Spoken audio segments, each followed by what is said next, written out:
Hello, is this John Cena? No! This is Channel 3 Live News!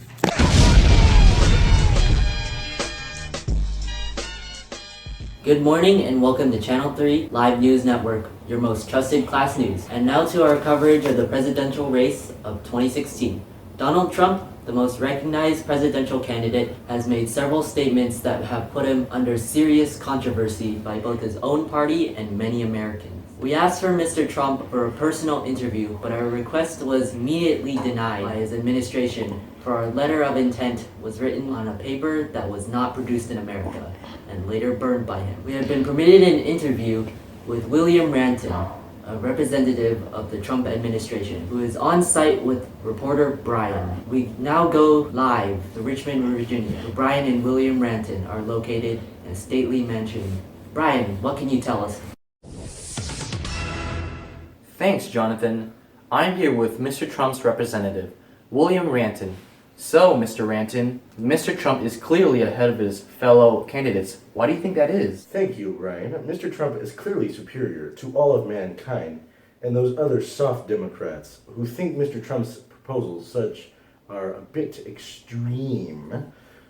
But this proposal is clearly what makes him an ideal candidate for the American people. He is willing to do and state new measures that people simply do not understand are entirely necessary. This man is right for president for one simple reason. To coin a phrase, he tells it like it is. Many of Mr. Trump's supporters do indeed find his proposals are what is right for this country, yet others find it entirely racist, sexist, and inhumane. If I recall, Mr. Trump has clearly identified that he wishes to deny citizenship to Mexican and Muslim refugees and immigrants, despite those who are innocent fleeing from the destruction and terrorism back home, along with the slurs against women. How did the Trump administration respond to this criticism? Well, I personally find that what others think is simply a load of rubbish. They think Mr. Trump's ideas of closing our borders and tightening our security are a bit extreme. But those are just the thinking of the closed-minded. Mr. Trump believes that these citizens have brought America into a gradual downfall among the other countries, and he believes that the best option would be to get rid of them once and for all. The simple fact is these citizens are just loudmouths who cannot do anything to support this country. They are incapable of doing anything, and the poor just drag us down, and the minority don't even get me started. Yet they find the need to express their opinions, which I frankly could not care less for. Okay, that is all we have time for. Thank you for this amazing opportunity, Mr. Ranton. As you can see, with Trump's massive support and money, he can do whatever he wants. And he chooses to oppress these immigrants that are just coming to America. Oh, okay. I just received word from our studio that we have received a statement made to the press by a man. In this statement, he says that the associates of the Trump administration are all cowards who are just too afraid to do what is necessary to handle situations with care. He fails to recognize and represent what America had originally stood for over 200 years, and that this was a land of opportunity, a safe haven for those seeking to escape persecution, tyranny, and oppression. Throughout human history, we look down upon Hitler and other rulers of history who have done awful things in this time.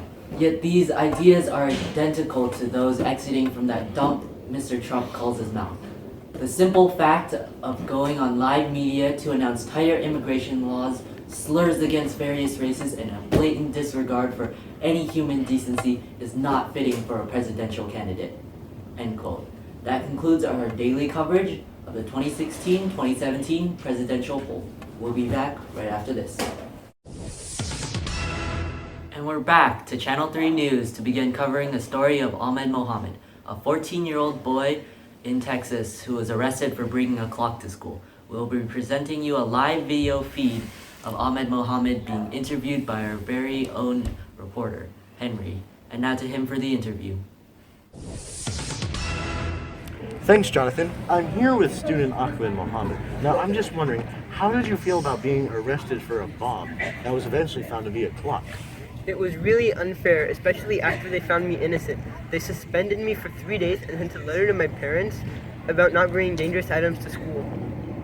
Do you have any response to these unjust acts? Yes, I plan on suing those racist people for $15 million. Thank you, Ahmed. Your story has given us very insightful values and aspects into the story of the boy with the clock. This is Henry Jessel with student Ahmed Mohammed for Channel 3 out of an interview. Back to you, Jonathan, in the studio.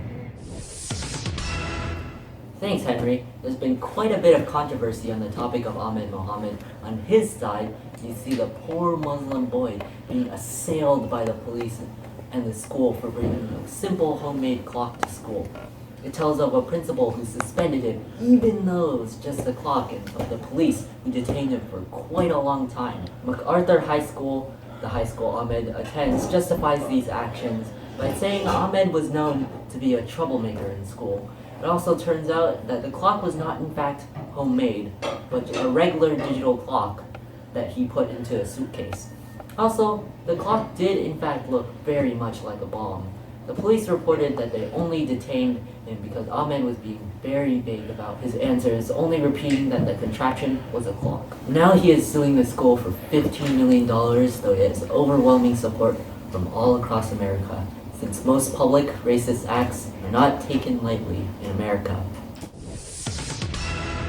And this has been our coverage of the Trump campaign and the interview with Ahmed. Good night, P200, and have a wonderful day.